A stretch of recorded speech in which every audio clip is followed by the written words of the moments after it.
broadcasting to South Dublin on 93.9. This is Dublin South FM.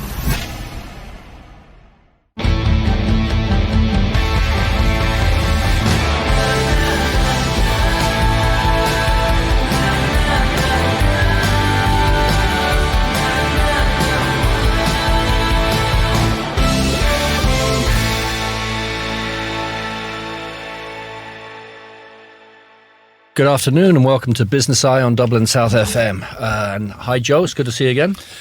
Simon, you're looking really, really smart today. You must have really dressed up for the guest that we have on the show. New haircut. I actually put on a bit of aftershave myself, so I'm holding back on it. But yes, what a great week. What an absolutely great week. Monday I woke up feeling really crap. God, I felt like chicken licking, the world was coming down on me.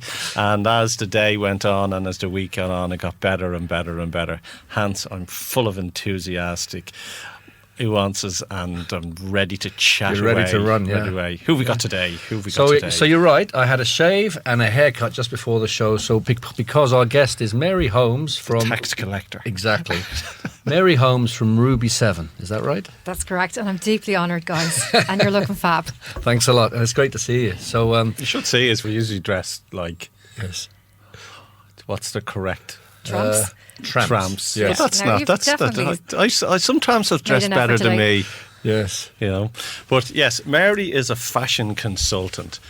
She specialises in shaping up men and women to look the part in the corporate world. Would I be correct in saying that, Mary? Well, I wouldn't say I specialise in the corporate world. That's some of my business. Some of your business. Most people I work with have a mixture of business and leisure wear needs. So on the business side, I do work with companies as well as individuals. So I would go into a company and do a series of workshops around issues such as, I suppose, grooming and dressing for work and how to build a wardrobe for work and why first impressions are important. And so everything around interviews and,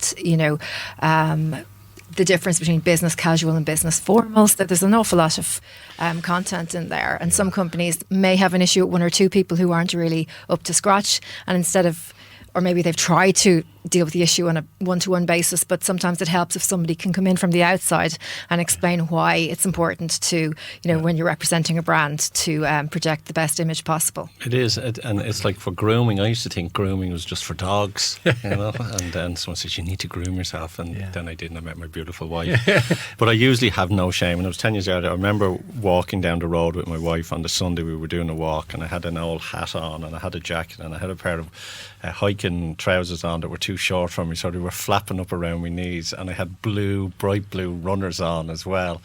And you're still married? I'm still married, yes. And fair play to her. My sister-in-law was driving down the road and she saw my wife, all lovely as she always is, walking, and this troglodyte banging around beside her, and she nearly crashed the car when she says you've no shame. But that's it. She's still there.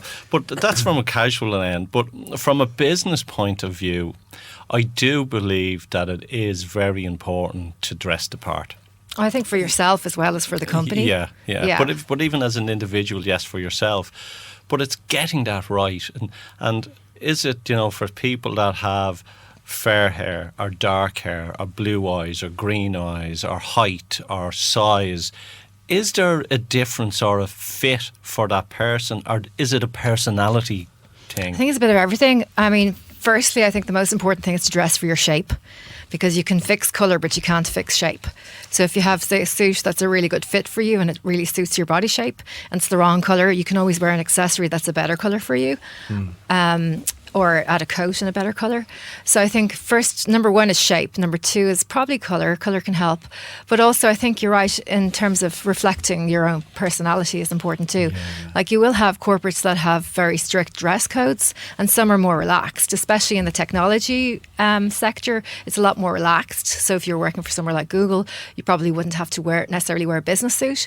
Whereas you probably in somewhere more rigid like the civil service, you would probably wear more sort of business formal wear.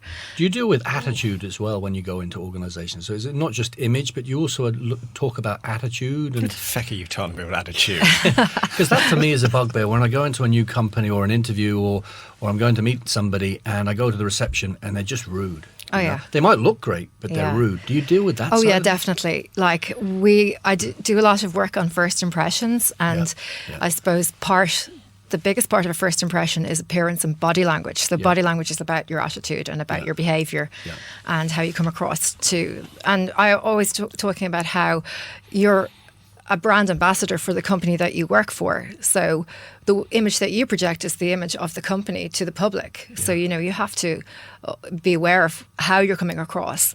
Yeah. And I think, like we all revert to stereotypes when it comes to how we feel someone should behave in a particular role. So that's part of the training. And I do a lot of training with hotel staff. So that would be from what you were just saying, reception to the back office to, housekeeping, because everybody is part of a link of a chain. And so they're all representing the hotel or the company. The company on it. It's interesting because like a lot of our listeners would be, say, entrepreneurs. A lot of them would be business owners themselves. And as entrepreneurs and business owners, they're always sort of looking for that information, or looking for, okay, how do I dress to impress? And one of the things you mentioned about clothes fitting you, I have clothes that fit me a couple of years ago and then I lost a bit of weight. They didn't fit me anymore and then when I put the weight back on. So it's always adjusting with, the shirt that looks absolutely great and then you lose and then you look like a 12-year-old boy in your dark shirt on. Yeah. So fit can be too small or too big. Yeah. But how do you match someone's facial expressions or appearance to what matches them? And the reason why I ask is because my own mentor said, look, wear light shorts or wear dark navy because of the colour of my eyes and my hair, and that sort of matches. As you can see I'm wearing today. You probably contradict it, and I wear jeans. I don't wear suits anymore, and I don't believe in toys anymore. So I try to have that very professional look, knowing that I'm an expert in what I do, but people feel very relaxed around me as well.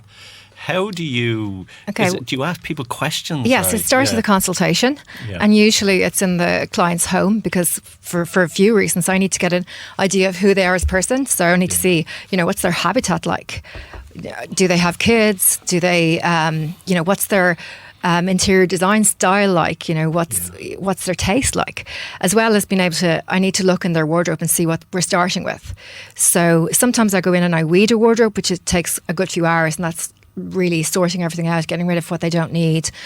Before we even hit the shops, it's important to just start by identifying exactly what you need. That's interesting. So do you ever come across clients who are not being authentic? So you go to the house and you see they're kind of very relaxed at home and they're a little bit sort of ad hoc, but when they're out they're putting on a brave face and they look really rigid and uptight, so they're not being authentically them. Sometimes I meet someone who the first time I see them, they're very well groomed and well turned out, and I think, what do you need me for? And then I see the rest of their wardrobe, and that's the one good outfit that they have. So they're trying to supplement that. They might have had a lucky day and bought something that really worked for them, but they weren't able to do it again. So that's where we start. And you were saying there, Joe, about colouring. That's part of my job. Is I have to look at their colouring, do a colouring analysis on them, see if soft colours are better for them, bright colours. There's warm, cool. There's warm, cool, come on. And you've got like whether colours, light shades or dark shades. So the colouring analysis is basically starts with holding up drapes to their face to see, which type of tones, which type of season they are. So then when we're shopping, we're looking at, first we'll look at shape, and then second we'll look at colour. So we're looking at neutrals, we're looking at accents. So that's all part of the service, is looking at the colourings. Our listeners can't see Joe and I, but they can from the stuff that we post on LinkedIn. So we're both kind of swarthy looking, right? So what No comment. So what colour suits both of us. Can you say that just by looking at it? Not necessarily, not always. I like bin liners. I have to do a bit of an analysis, Right. but I would say you're not hugely dissimilar. I say you both have soft colouring, and soft colouring is when you don't have a huge contrast between hair, eyes and skin. It's all kind of a bit more blended. Okay. So if you hold up bright colours to someone who is soft colouring, it clashes. So you can just see, okay, don't wear really bright pinks or really bright blues. Go for the softer tones, the more muted shades. Okay. Yeah, it's like white worked well with me, or yellow works well. It depends as well. which yellow. There's a yellow for everyone. Some people say I can't wear yellow. There is a yellow. There's a soft yellow, a bright yellow, Yeah, a light soft one, yellow, a deep yeah. one, The yellow was a yellow warm to one, a me. cool one. So does dark blue work for me or black work for me or yes or not? Am I getting a fee for this? Because my wife always says always wear dark blue or black, or she says red. But it sounds to me you're saying something No, different. I would say, like, I will tell you, if I was to do an analysis on you, I would say whether you were spring, summer, autumn, or winter. And within those boundaries, there's a whole palette of neutrals and accents that go. And it's not, navy's in spring, it's not in autumn. It's a different type of navy. It's a softer one. Okay, I understand. So, if you go into a large organisation, say you've used hotels there, okay, and you go in from the dress code. Is it the dress code of the uniform that they have, or is it you kind of go, okay, your uniform, casual days, or I'm trying to, because Yeah. a uniform is a uniform. Exactly, but how you wear it as well. I mean, there's very strict, in hotels particularly, they have very strict guidelines on how to wear the uniform and what their grooming standards are, and they will specify how many earrings per ear you're allowed to Okay, wear. so you're it's really getting in. specific, and it's a lot of it is going in and doing a refresh because they're supposed to know all of this, but it turns out 9 times out of 10 they don't know everything, they can't remember, or there might be somebody might have been hired and didn't have a tattoo, and then while they were working there got a tattoo, and it's not allowed. It's only if you had the tattoo when you were hired, that's fine, but there are lots of rules around body piercing, tattoos, hair colour, all sorts of things like that. But talking about tattoos are just now. They're very commonplace. Yeah, Like, yeah. In the 80s, if you seen someone with a tattoo, you'd run across the road, or even an earring, And now they're just part of human art. Well, a lot of the hotel groups have relaxed their standards in terms of visible tattoos. They used to be all very much in favour of covering tattoos, and now some of them will allow visible tattoos. It depends. Yeah. It Is depends there on a the company. difference with hotels? Is there a difference between Irish hotels and overseas hotels, or in terms of how they manage this process, or No, different it's attitudes? pretty much the same. The same, yeah. Yeah, because I've worked with like the Marriott Group, and I've worked with a smaller hotel, the Sleeve Russell in Ireland, which is independent, and they Okay. pretty much have the same standards. What about airlines? Have you ever worked with airlines? No, That I would be haven't. interesting. Yeah, that would be. Yeah. But it's all these places are okay. We're talking about there's a uniform, so you're going in, and it's really part of the governance where make sure your hair is like this. Don't be wearing the short.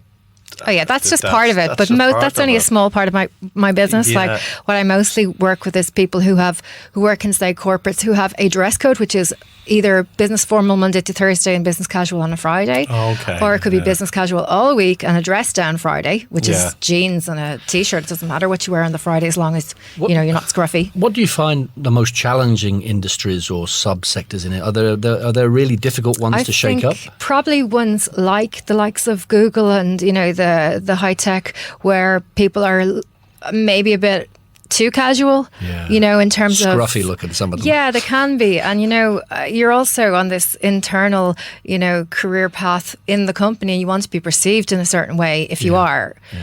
So you need to dress for the job that you want. Basically, is what I always say. Yeah. Yeah, but you have Mark Zuckerberg wears the same T-shirt all the time, and these people are looking up to them. Or you had Steve Jobs wore black all the Yes. time, so they're sort of looking at these unicorns and going, "Oh, I want to be like that." But I think you have to. There's a bit of pride that you have to take in yourself as well Definitely, when yeah. you're going in and you are just chilling out and looking the part as well, and especially when it comes to customers, because a customer then in a large organisation, which it's really revolve around customer service, is a big part of what you do as well, is that representation. So when that person sees the receptionist or whoever and they look somewhat smart, it relaxes the person that they're in safe hands. Absolutely, yeah. There Yeah. is an assurance there. Yeah, and it's every customer touch point as well. You know, reception's the first touch point, and then after that, you know, I mean, there's a whole, I suppose, a walkway that a customer walks through to get to a meeting room, and you know, it can't be knocking over people's handbags and stuff that are in the middle of the floor. Holes in their shoes. We're going to take a quick break, folks, and we'll be right back. Your community radio for South Dublin. This is Dublin South FM. You're listening to Joe Dalton on Dublin South FM. Community radio with a global audience. And welcome back, folks, to Business Eye. We're having a great old natter here. Good old chat about fashion, people, and how Simon's haircut is really impressing everyone. It was actually one of the best ones I've ever had, but anyway. I tell you, it looks good. I must get that barber's Yeah, name yeah. on it. We have Mary in the audience, who is a fashion consultant. And Mary, tell me, I'm interested in who is more of an issue, men or women, when you're working with, and I can only speak from the male species, and I'm sort of just wear that. Okay, looks good, thanks. Does it fit me? Yes. Does my bum look big in it? I don't care. You know, work on it. Who do you find is more of a concerned client when getting fashion right? Okay, well, I would say most of my clients are women. So I'm going to say about 75% are female. So it's a minority of men. And I'm finding more and more in the last few years that a lot of the men coming to me are men who are recently enough separated or divorced, and they have probably never really had to buy their own clothes for a long time. Okay. And also or keep their act clean as well. And they might want to attract a new partner, so they need to up their game a bit. I did a consultation with this guy recently, and he spent the whole time giving out about his ex. Yeah. So you're a go, therapist. What do women want, Mary? I'm like, I'm here about the clothes. I can't help you with your relationship. Are they through different generations, different age groups, or is it certain? No, I mean it's very mixed. Like I've worked with teenagers up to 8 years of age, you know, so like there's a really wide spectrum of people who come to me. Now you're asking about the women. I prefer to work with women because I find male clothes quite boring, to be honest. There's not that much variety, whereas the woman can wear like anything. That's why a lot of women wear, men wear nice watches, because it's the only piece of jewellery that can... piece, that's true. And I think for accessorising, it's so much more interesting with working with women. Yeah, and from a male point of view, I don't run around all the shops. I kind of catch something in my eye. I walk in, I spend 10 minutes. I buy most of my clothes either in TK Maxx or Dunster. or Jack Jones. I buy me jeans, and that's I've gone are the days when I'd run around. I just like in and out. It's quite blessed that. Do you have a list every like 6 months and you just go and blitz it and that's it? No, I actually what I do is I kind of go, right, I need a new jacket or I need a couple of shorts. I fancy an image change. I'll run in, I'll do a blitz of 3 or 4 and then I'll go to the wardrobe, look what's there. Like I just did a clean there the other day and I found T-shirts that I had, in my 20s. Oh yeah, my husband has T-shirts that are older than me. Yeah. So really young T-shirts. But it's 1989. I says, oh yeah, I'll put that on. And I walked down the street and I forget that people say, oh my God, he has that T-shirt since '89. Well, exactly. Well, that's why I always say to start with your wardrobe. Identify what you need first before you go shopping. Yeah. And part of that is just doing a big cull twice a year if you can, if you have the time. Just get rid of everything you don't need because it's paid its dues. But do you walk around then with women in the shop? Oh yeah, of course I do. And pick out stuff and all. Yeah, absolutely. No, that's like I'm an image consultant, but I'm also a personal shopper, and usually they go hand in hand. So I'll do the consultation first, then I'll take the lady shopping or the man, and usually it takes about 3 hours. So what I tend to do is I'll do a run around, I'll pick out a few outfits and we'll start trying on and I can get a feel for how it's going, if what someone's comfort zone is, because they might say it's one thing and then in practice it's not. So I don't want to push them too far outside their comfort zone because then they won't wear the clothes. There's no point, even if something looks really nice on you and you can't see it yourself, you're not going to wear it. So And sometimes it's just about giving people inspiration to try different things that they wouldn't have tried before. What's your ideal client? Is there, for you, in terms of making your life easy, what's your ideal type of client? I suppose my ideal client is someone who is Rich. very satisfied, satisfied with the service and isn't, extremely fussy in the changing rooms, because that can add a lot of time. Time on it as well. If someone's decisive, it's great. Yeah. And if they're happy, it's Do you ever brilliant. get someone saying, "Oh, I just want to pop into Tesco's as well and bring you around Tesco's"? No, never. But I have to be careful myself that I don't start looking at clothes while I'm out with people, because I get terribly tempted. Yeah. So I have a rule that's I never buy anything when I'm out with a client, ever. If it comes into my head again, I'll go back and look, but not when I'm with somebody. Yeah, because it's their dime, isn't it? Their time. I'm just blowing the profits as well. So, But it's interesting, because we know how the psychology of dressing works. Someone will see something online and it'll be on a body or a person that looks amazing. And when they see that, they go, "Oh, that looks amazing in that person." And then when you buy it and you put it on, you don't have that shape that you see it. That's exactly, that's one of the pitfalls of online shopping. Is that you can't try it on first. That can be demoralising. And But is it something like 50% of online shopping is returned? Or is there something crazy? A lot of the online shops make it very easy for you to return goods. So, that kind of takes away a lot of the hassle of it. it drives me mad. I got two 21 and 19-year-old daughters, and they're constantly getting stuff delivered to the house. And I'd say 70% goes back. Is that right? Yeah. That's just, when I was younger, I just went to, We went for a pint, Top bought a Man pair or of whatever it jeans. was, and I just bought something, and that was that, and I just Man, do we kept. still have Top They Man? do don't indeed, think so. yeah. My God, is it that's CNA, weird, Top isn't Man, it? who else is there? But Burton's. But it's I don't think a lot of men do online shopping. I think No, it's mostly more- female dominated. Yes, my daughters are addicted to it. I have to admit, I have done a bit of online shopping. There is a Chinese website, and I bought it. I bought some stuff on. I got them home, and I realised that they haven't really figured out the sizes yet. Oh yeah, of Are course. you ordering wigs from China? China, but it's funny. My wife has a Fitbit, and it's 100 odd here, and I seen one online, and it was 28 quid, and I bought it. And I put it on, it's great, and everyone at home calls it a shit bit, because and it actually told me I was pregnant, which was quite good. So but buying online, I think more and more people are starting to buy online. So how does that? How would that impact your business if everybody started buying online?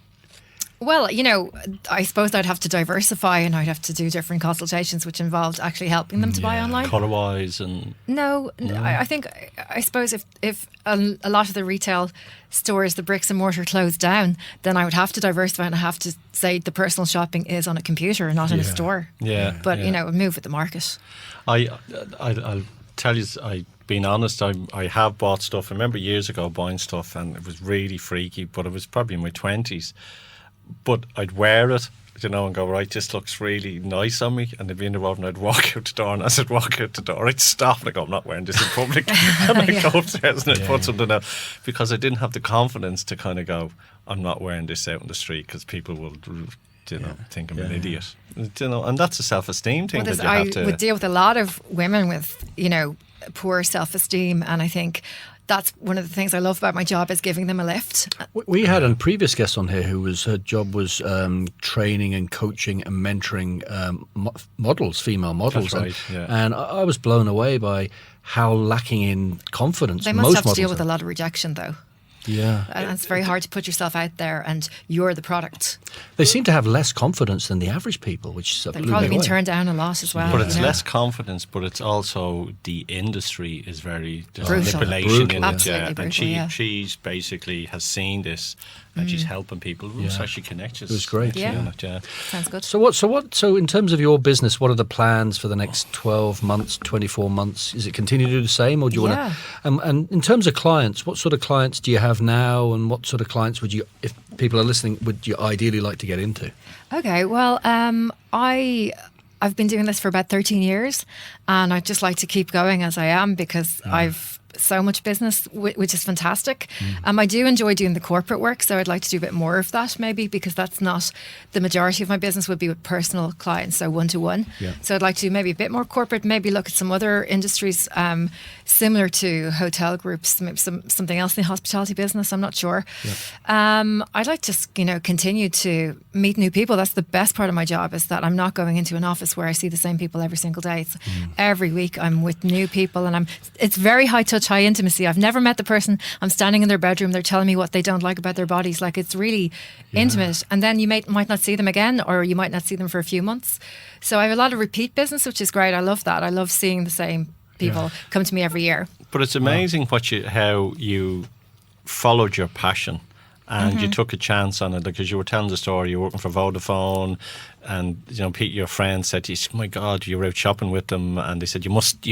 This is your job," and you went, "No," and you kind of did it, and it sort of snowballed in the right direction for you as well. It was meant to be, yeah. And that's isn't that beautiful? I think it's when you have a passion for something, it doesn't feel like work. No, exactly. Like, I might be doing my website at 11 o'clock at night, and I don't think in my head I'm working. Exactly. I'm just doing it because.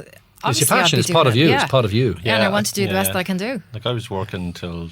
I'm not a morning person, and someone actually said to me there, they says, "Oh, Joe, I was listening to you." Did you know there's morning? We know you're not a morning person, so I didn't invite you to this coffee morning. But I'm a night owl, so that's where I do my work, and we are all self-employed here. Yes. And we work. If you tag the hours you work, you're probably 20-30 hours a week. But then there's the other stuff that we do that we don't class, as you say, the website or whatever strategizing event on it as well. And I think we're blessed. I think really lucky. I mean, I'm quite flexible in that I work around the school hours, so I'm available in mornings, but I also do evenings and weekends. So the shops are open in the evening, especially in Dundrum here. They're open till 9 o'clock, so it's very easy to fit someone in from 5 to 9 or 6 to 9. Is Dundrum your haven? Is this like you live on its doorstep? Is it kind of going, I couldn't ask for more? Or do you bring people into town? Well, I would love if there were a few different brands in Dundrum as well. Like Dundrum, the location is perfect for me. The school's up the road. I live, 10 minutes away.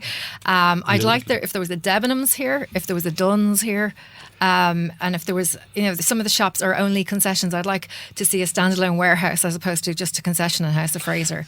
Yeah. So I'd like everything here. That would be great, but it's not. But Arnott's, I'd like an Arnott's here too. Yeah, but you have Connell's Court, which you bring people. So you Not travel really, with people. I wouldn't go to Connell's Court because it's a one-stop destination. I'd go into town or to Blanchardstown to Newbridge, to the Whitewater, Liffey Valley. Yeah, because there's no, I would, with a Mother of the Bride, maybe go to Naas or Newbridge. What about the Kildare, the shopping centre village in Kildare? Yeah, the problem with that is that it's not this season, it's outlet, and it's a bit hit and miss, and I wouldn't like to bring someone all the way to Kildare and end up with nothing. So it's like when I would do it. I have done it in the past. It wouldn't be my number one choice, but I would do it. When I buy a winter's jacket in summer. Do you remember? Or do you remember when you were growing up, your mum would buy you a coat and be 5 times too big? You'll grow into it. And wasn't she right? Because if I didn't grow, I'd be really sorry. Exactly. So it has been actually tricky this summer because the weather's been hit and miss. And sometimes when it's really hot outside, like we've had days of 20 plus degrees, nobody wants to buy the autumn wear that's in the shops. And then it gets cold, and suddenly everyone's contacting me saying, "Oh, I need a few things for autumn winter." What's your favourite season for fashion? I think autumn winter. I love autumn. I love autumn. The colours of the trees. I love the scarves and all that stuff. I love all that. And all the cosy knitwear. I like and you can see where the designers get their ideas, because look at the trees, look where the sun settles. The autumn colours are always in. I think Ireland is designed for autumn winter. It's cosy nights and all that sort of stuff. As I always say, it's not the weather, it's how you dress. That's how you dress. What tip would you give to corporate world, men and women, who want to project an image of expertise? What sort of tip would you give them? Because my number one tip is buy the best quality you can afford. Okay. Especially for work, because it'll wear better, you'll feel better, it will last longer, and you'll feel more confident. So I think buy the best quality you can afford, whatever that is. It's amazing. I mean, I love this shirt. I'm always wearing this shirt because it's just something about I just feel good in this shirt. I can't tell you why, right? Yeah, it looks good. And I have better shirts, But I don't know. What is that about? Is it what Comfort. what It's happens like shepherd's pie. Yeah, well, I mean, I think if the fit is good and you like the colour and the feel, the feel material of is it, good, it just feels part of me. That's a confidence. That's it, yeah. That's thing. You're Yeah. just jealous. And we all snuggle up to you as well. I know it's right in the short. But also, I think there's a few things that you can invest in that are investment purchases. That I say, invest in staples, don't invest in fashion. It'll come and go. Yeah. But, Like a you know, tux. I have a something tux that classic. sits there all the Yeah. time.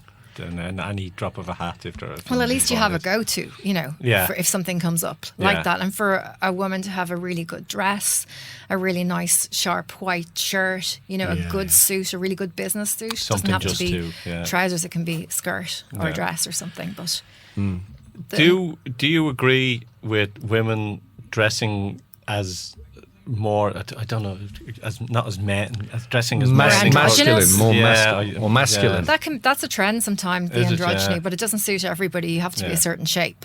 But yeah, absolutely. I mean, I come across lots of transgender people in my business, and you know, that's a whole different market, Yeah, it and it's is, a whole yeah. different way of reaching out and helping there. But yeah, I mean, I think part of it is, like you said earlier, it's your personality. You need to assert your personality as well. So if you work in a stuffy corporate environment, you know, you can always add a bit of quirkiness to your attire, Yeah. you know, through an accessory, if not through your actual basic workwear. Feel good. That's really what it is. Absolutely. If you're comfortable in it, you know, Yeah. strut it. Yeah. Mary, where can people find you? We'll come to the end. We're going to take a break. Give us My- your website, and if people want to reach out to you. Perfect. My website is www.ruby7.ie. That's RUBYSEVEN.ie.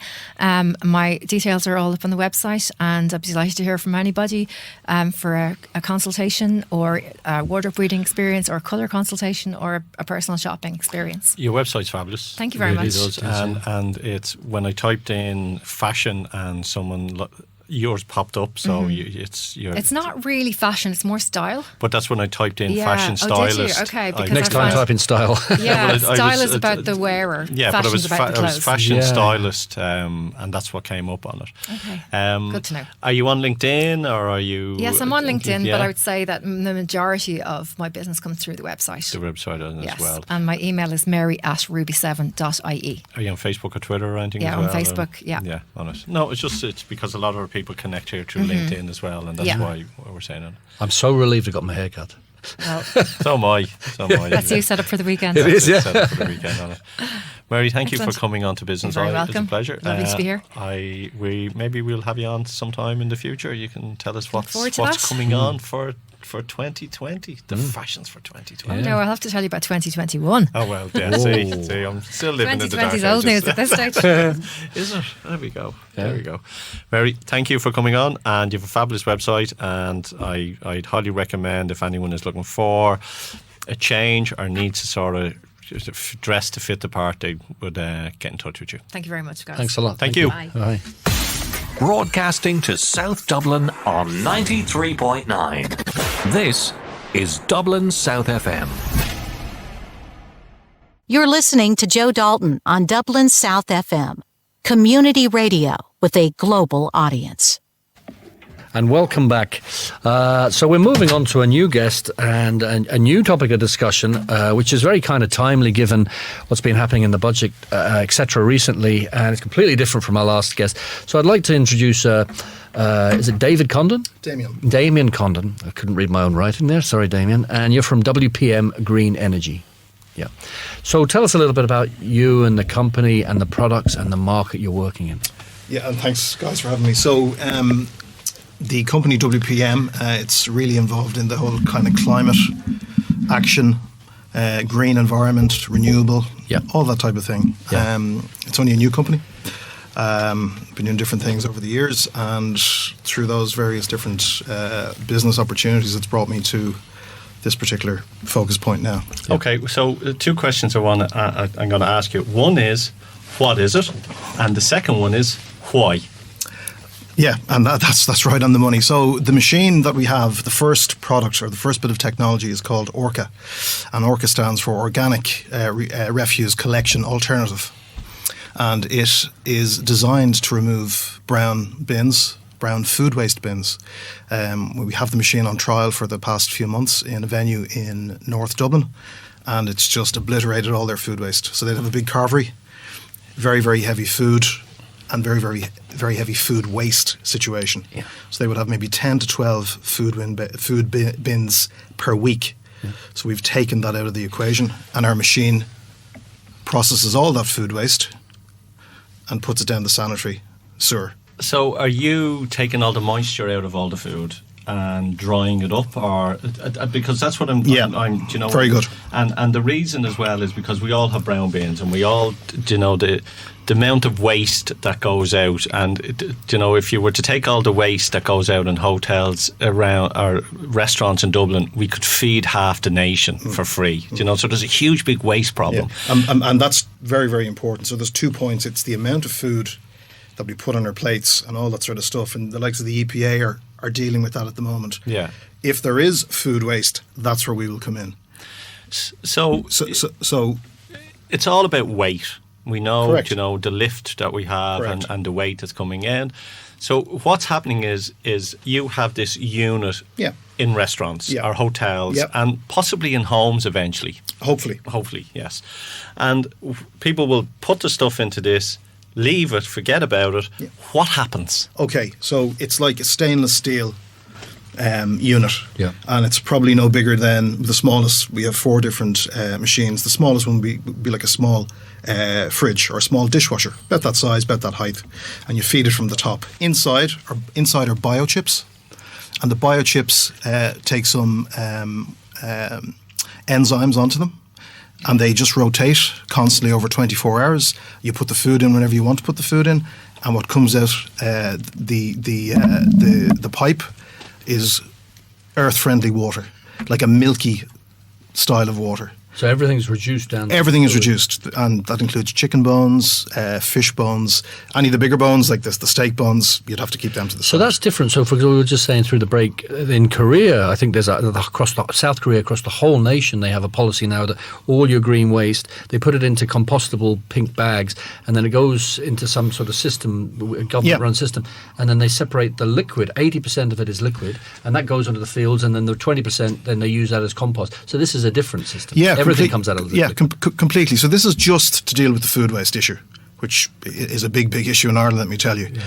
Food waste management, I should say. So if and Korea are light years ahead in what they're doing.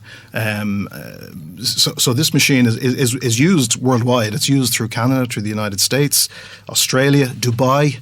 The UK have picked it up over the past while, and now we're looking after the Irish introduction of it, if you will. What is the savings to a business when they look at what they're doing, the investment and the long term in savings, because they're not dumping this out? Okay, well, if you look, so I enter the venue and I go out and there's 10 food waste bins out the back full, and you have the stench, you have all those bits and pieces which people understand. Yeah. You look to the side, you have our unit in the corner. It just takes cold water, small amount of electricity. There's no smell, there's no anything, okay? So that works 24/7. There's no need now for the bin lorry to come.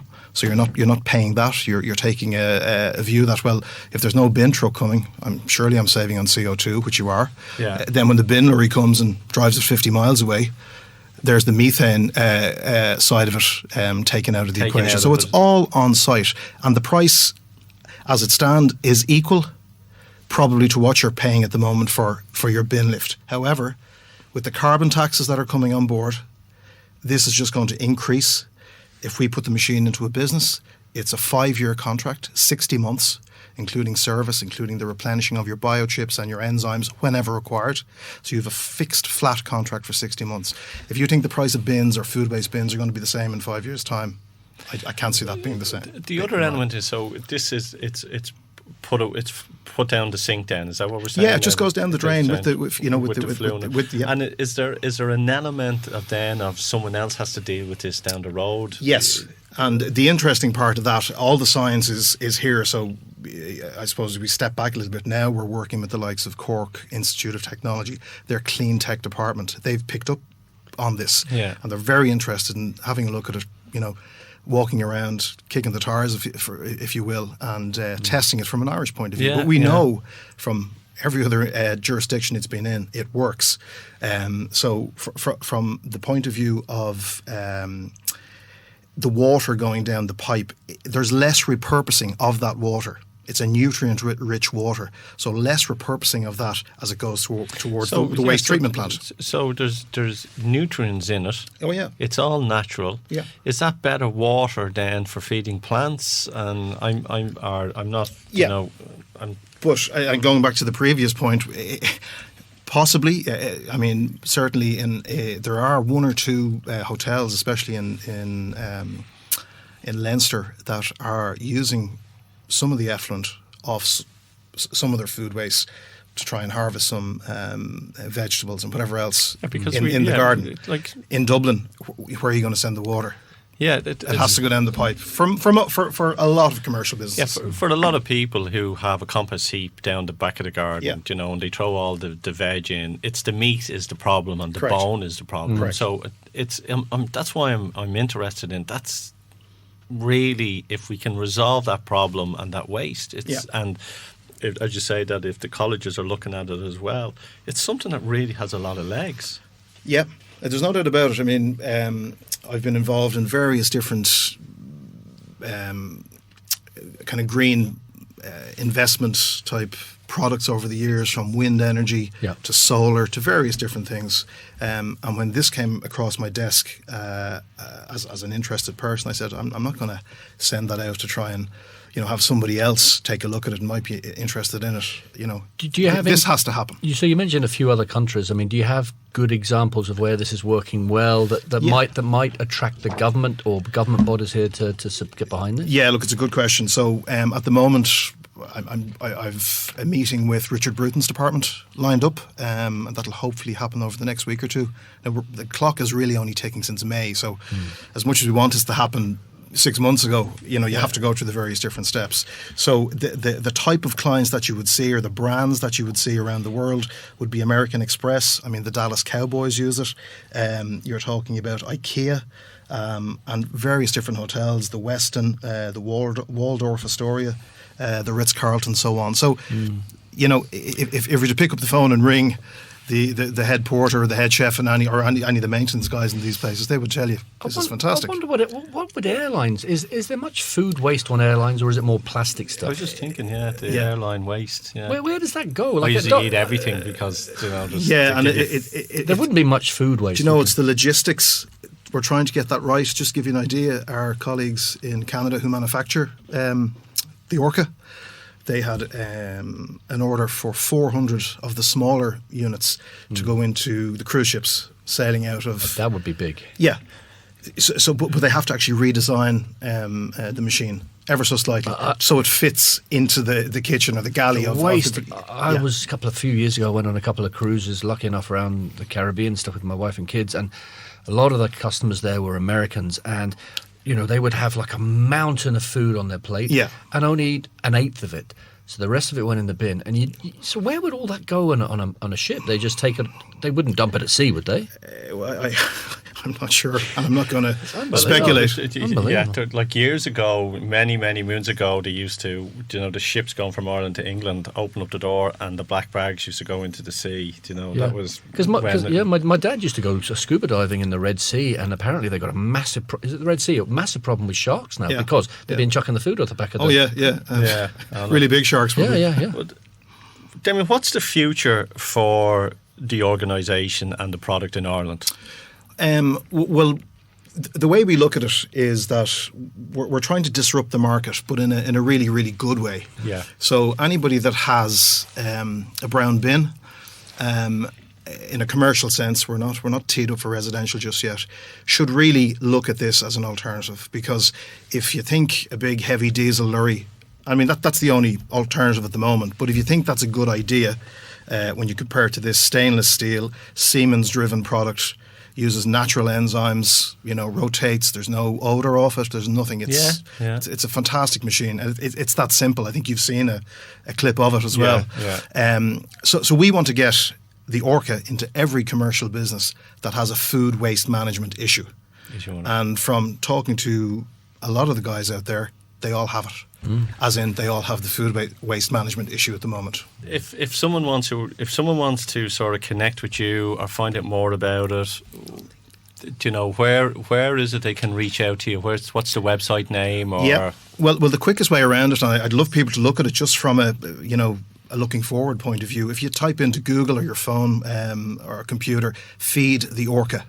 Just type that in and it'll go straight to the website, and you'll see the machine, you'll see how simple it is, and the benefits that it's creating. And if there's an email address, where you can get me at the business. It's Damian with 2 A's at WPMGreenenergy.com. That's a mouthful. Damian at WPMGreenenergy.com. Damian, it's brilliant having you on. Thank you. It's something which I hope goes well, because I think we all need to sort of figure out these things, even if there's small things in the long run on it as well. Yeah. So, and you tell me, you have an event and I have an event coming. We've both events on the same day next week. Yeah, two events on Tuesday in the morning at 8 o'clock at Notre Dame University Merrion Square. We're launching the Brand Finance National Brand Index for nations, and so we're launching that on Tuesday morning, and I can say that the Irish brand has rocketed since the referendum. And then lunchtime, similar event on brands at Arthur Cox Solicitors. So it's a busy week next week. Busy week. And also the National Women's Enterprise Day is on the 17th of October. It's in the Crown Plaza Hotel in Blanchardstown, and it's sponsored, I believe, by the 4 Dublin Leos. There are some amazing speakers on the day. It kicks off at 9:30, and that's the National Women's Enterprise Day on the 17th of October.